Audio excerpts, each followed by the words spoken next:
10th का mathematics में quadratic equations पढ़ रहे हो, उसमें पाठ 17 है। उदाहरण 9 में पूर्ण वर्ग विधि से हल करें। तो इससे पहले भी पूर्ण वर्ग विधि तुम लोग पढ़ चुके हो।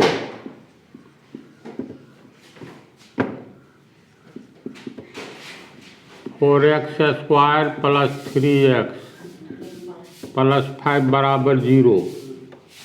पूर्ण वर्ग विधि में बराबर के आगे 0 रहना कोई ज़रूरी नहीं है, पहली बात। दूसरी बात, पहला टर्म होता है ए स्क्वायर, तो यहाँ पर ए स्क्वायर में हम लोग एक्स स्क्वायर को ए स्क्वायर मानेंगे तो 4 को हटा देना होगा। देखो, दो विधि से बतला देते हैं। पहली विधि,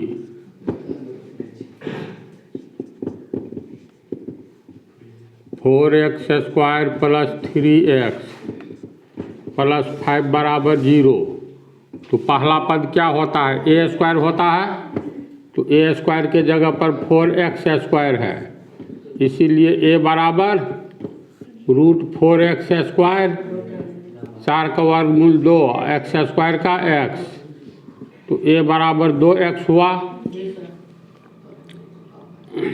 इसके बाद ए स्क्वायर यहाँ प्लस 2ab, ए स्क्वायर माइनस 2ab या प्लस 2ab दिया रहेगा। सिर्फ अचर यानी संख्या जो रहेगा उससे कोई संबंध नहीं है। ए स्क्वायर प्लस 2ab या ए स्क्वायर प्लस माइनस 2ab दिया रहेगा, तो ए का मान निकल गया 2x। अगला पद ये 3x किसके जगह पर है? तो 2ab के जगह पर, तो 2ab बराबर 3x। ए का मान निकल गया, बी का निकालना है, इसलिए बी बराबर 3x बटा 2a। 3x 2, ए का मान कितना? 2x, तो x कट गया, ये हुआ 3, 2 दूनी 4, तो b बराबर हो गया 3/4। तो इस तरह हम लोग a b का मान निकाल लेंगे। पहला पद होगा ए स्क्वायर, ए के जगह 2x, तो 2x का स्क्वायर, फिर प्लस 2ab, ए के जगह 2x है, अब b के जगह 3/4 है। इतना ही में देखो, इसको तोड़ेंगे तो 4x स्क्वायर होगा, 2 दूनी 4, x स्क्वायर, प्लस ये 3x होना चाहिए हल करके, तो ये 3x है, तो 2 दूनी 4 और 4 कट जाएगा, तो x गुने 3, 3x आ गया। तो ए स्क्वायर प्लस 2ab, अब बी स्क्वायर एक बार जोड़ेंगे और एक बार घटा देंगे, तो 3/4 बी हो गया, तो बी स्क्वायर एक बार जोड़े एक बार घटा देंगे, तो ये दोनों कट जाएगा, तो ये दोनों यहाँ पर बच जाएगा। अब प्लस 5 बराबर 0 होगा। इसमें हम लोग रखेंगे क्या? तो a square plus 2ab plus b square यहाँ तक रखेंगे, बाकी दोनों को आगे भेज देंगे। तो ये 2x स्क्वायर प्लस 2a, ये हो गया b और प्लस b स्क्वायर, ये दोनों को आगे, तो ये माइनस वाला आगे जाएगा, तो प्लस 3/4 का स्क्वायर प्लस 5 आगे जाएगा, तो माइनस होगा इतना। अब बराबर के पहले वाला देखो, a square plus 2ab plus b square के तर्ज पर है, यानी ये a प्लस b का होल स्क्वायर हो गया। ए के जगह 2x है, b के जगह 3/4, तो a प्लस b के होल स्क्वायर के रूप में लिखे। ये 3/4 को 2 बार लिखेंगे, तो 3 तिया 9, 4 चौका 16, 9/16 होगा ना, -5, इसका लघुत्तम लेंगे तो 16, 9, 16 पंचे 80, बराबर हो कितना हो गया? 71, -71 बटा होगा इतना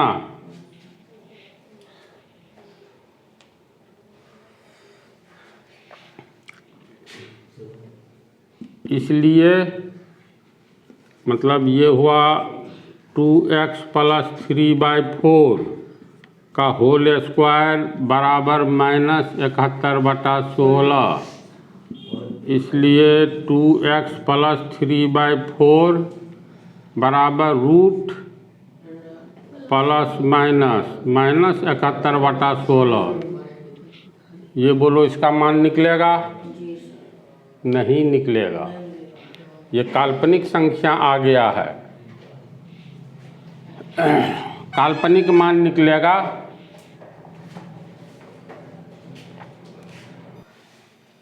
इसमें, अतः 2x + 3/4 बराबर एक बार प्लस रूट -71, 4 का वर्गमूल, 16 का वर्गमूल तो 4 हो जाएगा ना, एवं -71/4। ये मान लेकर के चलोगे तो काल्पनिक मान निकलेगा। इतनी बात को समझा?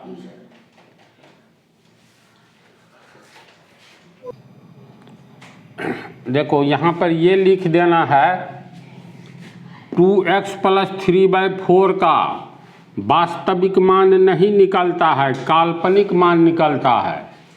इसीलिए यहाँ पर वेरिएबल x का मान नहीं प्राप्त होगा, काल्पनिक मान निकलता है ना जी। वास्तविक संख्या और काल्पनिक संख्या दो ही तरह की संख्याएं होती हैं।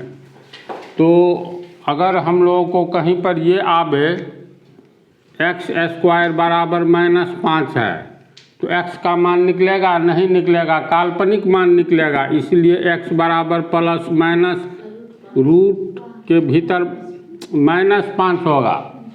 5 का वर्गमूल हो सकता है, -5 का नहीं होगा। ये इमेजिनरी क्वांटिटी है, 10th में तुम लोग को नहीं पढ़ना पड़ता है। वैसे ISC में देखोगे -1 को माना जाता है I², तो I² बराबर -1, तो इसको हम लोग लिखेंगे +- 5 गुने -1 लिख सकते हैं ना, तो +- 5 और -1 को कहा जाता है I²। तो I², तो ये हो गया तुमको रूट +- √5I बाहर निकल गया। ये सब सिलेबस में नहीं है, तो इसके बाद लिख देना है चूँकि 2x + 3/4 का मान काल्पनिक संख्या आएगा, वास्तविक नहीं। इसलिए दिए गए समीकरण में वेरिएबल x का मान ज्ञात नहीं किया जा सकता है। इतना ही लिख करके छोड़ देना है। उदाहरण नंबर 12, एक ऐसे आयताकार पार्क को बनाना है जिसकी चौड़ाई इसकी लंबाई से 3 मीटर कम हो। पहले इतना ही तक स्पष्ट हो जाता है क्या क्या लिखना है। एक ऐसे आयताकार पार्क को बनाना है जिसकी चौड़ाई इसकी लंबाई से 3 मीटर कम हो। तो मान लो ये आयताकार पार्क है ABCD। आयत में चारों कोण 90 डिग्री होता है ना, और आमने सामने की भुजा बराबर। AB 5 मीटर, DC भी 5 मीटर, DA 3 मीटर, तो CB भी 3 मीटर। आमने सामने की भुजा बराबर होती है। तो लंबाई और चौड़ाई में अंतर क्या होता है? लंबाई चौड़ाई से हमेशा बड़ा होता है। ऐसी बात नहीं इसको कभी लंबाई कहना, इसको चौड़ाई कहना। ये बड़ा दिखता है तो ये लंबा है ज़्यादा, तो लंबा, ये कम लंबा है चौड़ाई। प्रश्न के अनुसार मान लो ABCD एक आयताकार पार्क बनाना है, तो जिसकी चौड़ाई यानी इसकी चौड़ाई DA इसकी लंबाई से 3 मीटर कम है। अगर लंबाई मान लो 10 मीटर है तो चौड़ाई 3 मीटर कम, तो 10 - 3 मीटर बराबर 7 मीटर होगा। अगर ये 15 मीटर है तो चौड़ाई कहता है 3 मीटर कम है, तो कितना होगा? 15 - 3 बराबर 12 मीटर। अगर लंबाई x मीटर है तो चौड़ाई x माइनस 3 मीटर होगा। तो यहाँ तक इतनी ही बात। लंबाई x माने तो चौड़ाई 3 मीटर कम है, तो चौड़ाई x माइनस 3 मीटर होगा। फिर इसके बाद है इसका क्षेत्रफल पहले से निर्मित समद्विबाहु त्रिभुजाकार पार्क जिसका आधार आयताकार पार्क की चौड़ाई के बराबर तथा ऊंचाई 12 मीटर है से 4 वर्ग मीटर अधिक है, तो इस आयताकार पार्क की लंबाई और चौड़ाई ज्ञात कीजिए। यानी ये आयताकार पार्क है तो इसका क्षेत्रफल कितना है, तो पहले से एक समद्विबाहु त्रिभुजाकार पार्क बना है। समद्विबाहु, सम मतलब बराबर, द्वि मतलब दो, बाहु मतलब भुजा। जिसका जिस त्रिभुज का दो भुजा बराबर हो उसे समद्विबाहु त्रिभुज कहते हैं। तो पहले से एक समद्विबाहु त्रिभुज के जैसा एक पार्क बना हुआ है। तो चलो ये समद्विबाहु त्रिभुज है PQR। ये पहला पार्क है आयताकार, एक दूसरा पार्क बना हुआ है। तो प्रश्न के अनुसार समद्विबाहु त्रिभुजाकार पार्क जिसका आधार आयताकार पार्क की चौड़ाई के बराबर, यानी आयताकार पार्क का चौड़ाई x माइनस 3 मीटर है। तो इस समद्विबाहु त्रिभुज का पार्क, समद्विबाहु त्रिभुज जैसा पार्क जो है इसका आधार आयताकार, ये पार्क का चौड़ाई इसका आधार बराबर है प्रश्न के अनुसार। तो इसका चौड़ाई x माइनस 3 मीटर है तो इसका भी चौड़ाई x मीटर 3 मीटर है, x माइनस 3 मीटर।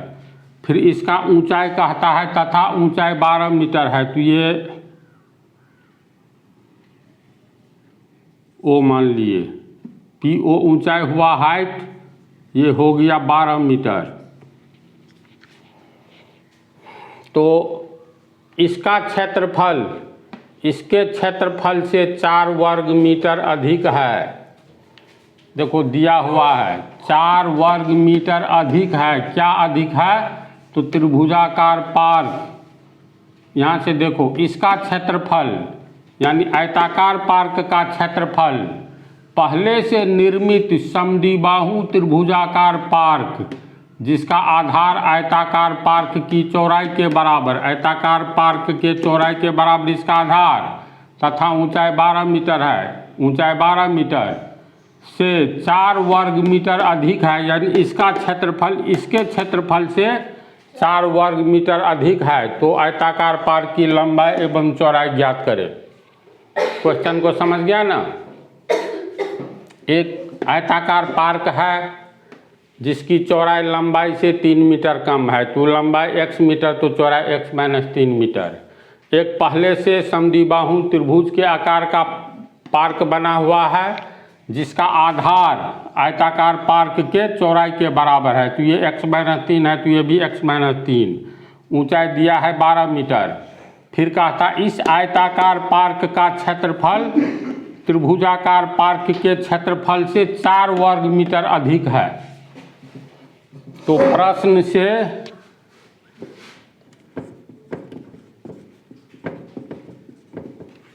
से एरिया यानी क्षेत्रफल, आयत का क्षेत्रफल, एरिया ABCD, इसको कैसे पढ़ेंगे, AR से एरिया यानी क्षेत्रफल, 4 शीर्ष है तो आयत हो गया, मतलब चतुर्भुज हुआ। तो एरिया ABCD यानी ABCD का क्षेत्रफल, ये आयत है ना, तो आयत का क्षेत्रफल लंबाई गुने चौड़ाई होता है। तो लंबाई गुने चौड़ाई, लंबाई है x मीटर, चौड़ाई x माइनस 3 मीटर। तो क्षेत्रफल कितना हो गया, मीटर मीटर को गुना करेंगे मीटर स्क्वायर, x को x से गुना करेंगे x square plus minus minus x को 3 से गुना करेंगे, 3x 2 पद में है, घेर देंगे। क्षेत्रफल x square minus 3x metre square, इसका क्षेत्रफल हुआ। त्रिभुज का क्षेत्रफल निकालेंगे तो एरिया PQR, त्रिभुज का क्षेत्रफल 1/2 गुने आधार गुने ऊंचाई। लंब कहाँ से आ गया? ऊंचाई को ही लंब कहते हैं। 1/2 गुने आधार गुने ऊंचाई होता है, तो 1/2 आधार हो गया x माइनस 3 मीटर, ऊंचाई हो गया 12 मीटर।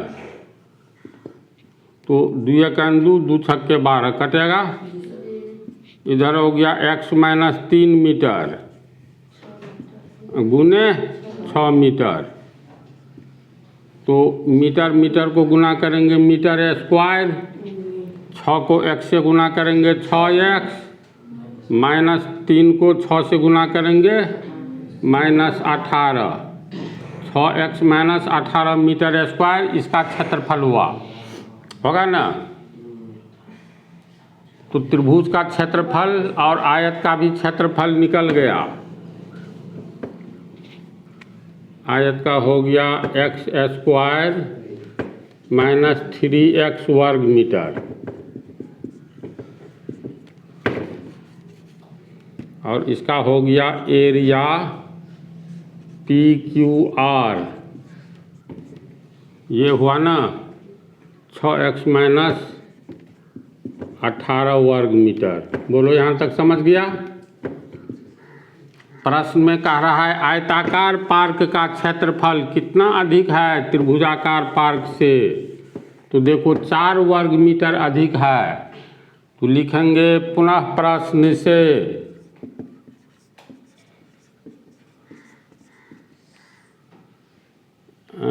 इसका क्षेत्रफल यानी एरिया PQR, इसका क्षेत्रफल एरिया ABCD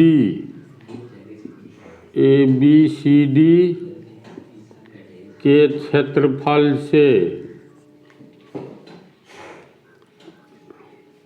तू लोग बोलो 15 है, ये 19 है। तो प्रश्न के अनुसार ई हुआ बड़ा हुआ, तो ई आयत का क्षेत्रफल हो गया, ई त्रिभुज का क्षेत्रफल है। तो हम लोग इसको कैसे लिखेंगे? 15 और 19 को बराबर कैसे करेंगे? 19 से मतलब 19 15 से 4 अधिक है, तो 15 बराबर 19 लिखेंगे। तो 15 बराबर है 19 से 4 कम, लिखेंगे 15 को। अगर ऐसे लिखना हो पहले 19, 15 से 4 अधिक है, तो 19 बराबर 15 से 4 अधिक। अरे 19 15 से 4 अधिक है ना, 19 बराबर 15 से 4 अधिक। तो 15 से 4 अधिक 15 जो 4 हो गया, 15 बराबर 19 से 4 कम है ना, तो 19 में से 4 घटा दो। तो ये आयत का क्षेत्रफल जो है, तुम लोग कन्फ्यूजन होगा, पहले आयत का ही लिखते हैं। प्रश्न से एरिया ABCD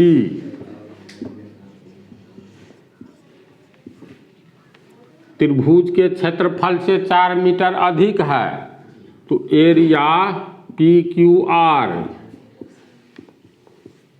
से 4 मीटर अधिक। अब सीधा हो गया, प्रश्न के अनुसार ही हम लोग चल रहे हैं। 4 वर्ग मीटर अधिक है, तो 4 मीटर स्क्वायर। समझा इसको? आयत का क्षेत्रफल जो है त्रिभुज के क्षेत्रफल से 4 मीटर स्क्वायर अधिक है। जो प्रश्न में है वही पंक्ति लिखा हुआ है। तो एरिया ABCD कितना है? x स्क्वायर माइनस 3x वर्ग मीटर। इधर एरिया PQR का 6x माइनस 18 वर्ग मीटर। तो एरिया PQR से यानी इससे 4 वर्ग मीटर अधिक, तो 4 वर्ग मीटर जोड़ देंगे, वही बात हुई 15 बराबर 19, 15 से 4 अधिक है 19 है ना वास्तव में, तो 19 बराबर 15 से 4 अधिक। तो इसको कैसे लिखेंगे, 4 अधिक है तो 15 जोड़ 4, 15 से 4 कम रहता तो 15 माइनस 4। तो इसके अनुसार हम लोग जो प्रश्न में दिया है आयत का क्षेत्रफल बराबर कितना, तो त्रिभुज के क्षेत्रफल से 4 अधिक, तो इसमें 4 वर्ग मीटर जोड़ देंगे तो दोनों हो गया बराबर। वर्ग मीटर कॉमन में कट जाएगा यानी हट जाएगा। अब ये देखो एक समीकरण हो गया, x² माइनस 3x बराबर 6x माइनस 18 प्लस 4, इतना हुआ। तो इसमें x का मान निकल जाएगा। इस समीकरण को हल करेंगे तो x² minus 3x plus 6x को पीछे लाएंगे तो माइनस 6x, ये हो गया बराबर माइनस 18 प्लस 4 है तो माइनस 14 होगा, माइनस 14 आगे रह गया।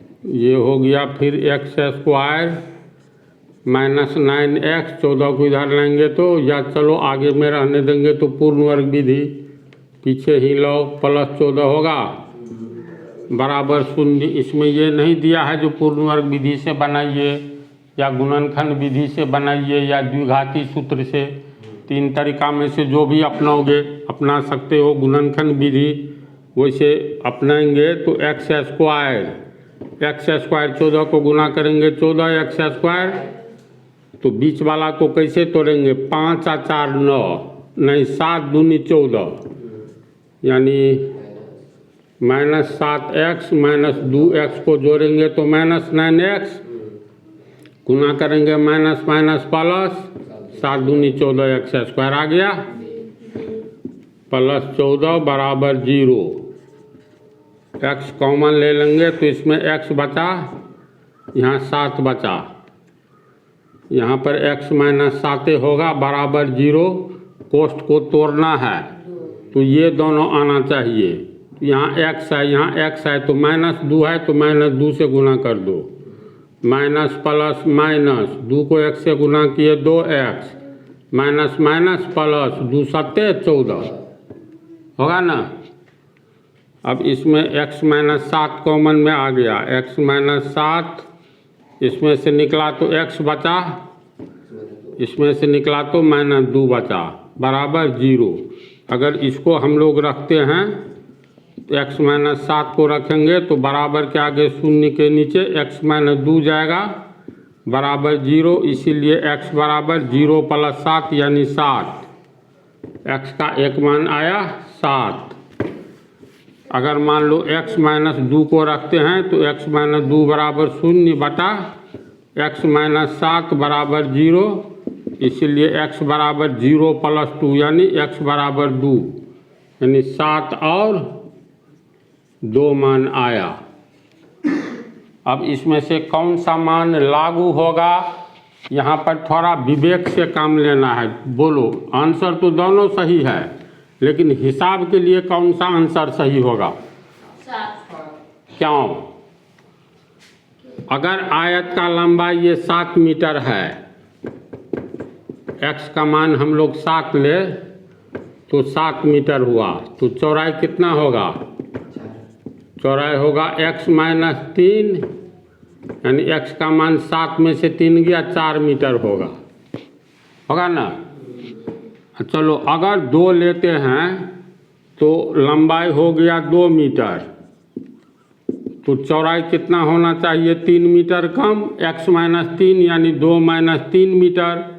तो 2 माइनस 3 मीटर का अर्थ हुआ माइनस 1 मीटर। अब तू लोग बोलो लंबाई कभी माइनस में होगा? अगर हम लोग इतना ले, इसका लंबाई कितना है? ऊपर वाला जो ये भाग है तो ये 0 से अधिक है, 1 सेंटीमीटर से कम है, यानी जो भी लंबाई होगा 0 से थोड़ा अधिक होगा, इसलिए x का ये दूसरा मान इस हिसाब के लिए लागू नहीं होगा। x का दोनों मान सही है, लेकिन व्यवहार में जो आएगा 0 से अधिक किसी का न लंबाई होगा जी। ब्रह्मांड में कुछ भी है, एक बालू का कण का लंबाई लिया जाए तो 0 तो नहीं होगा, कुछ न कुछ होगा 0 से अधिक। इसलिए इस तरह के हिसाब में 2 ठो वैल्यू आवे लंबाई चौड़ाई वाली बात में, तो ध्यान में रखना जो व्यवहार में कौन सा लंबाई काम करेगा। तो यहाँ x का मान 7 होगा, 2 लेने पर चौड़ाई 0 हो जाएगा, जबकि चौड़ाई 0 नहीं होगा किसी भी आयताकार फील्ड का, पार्क का। तो ये पंक्ति लिख देंगे यहाँ, x बराबर 7 मीटर सही होगा और 2 मीटर व्यवहार में नहीं होगा, क्योंकि अगर लंबाई 2 मीटर होगा तो चौड़ाई 2 माइनस 3 माइनस 1 मीटर हो जाएगा, और चौड़ाई कभी भी 0 मीटर से अधिक ही होगा। यही हो गया आंसर। समझ गया इसको? तो इस पार्ट में ये 2 हिसाब रहा, अब अगले पार्ट में समझना।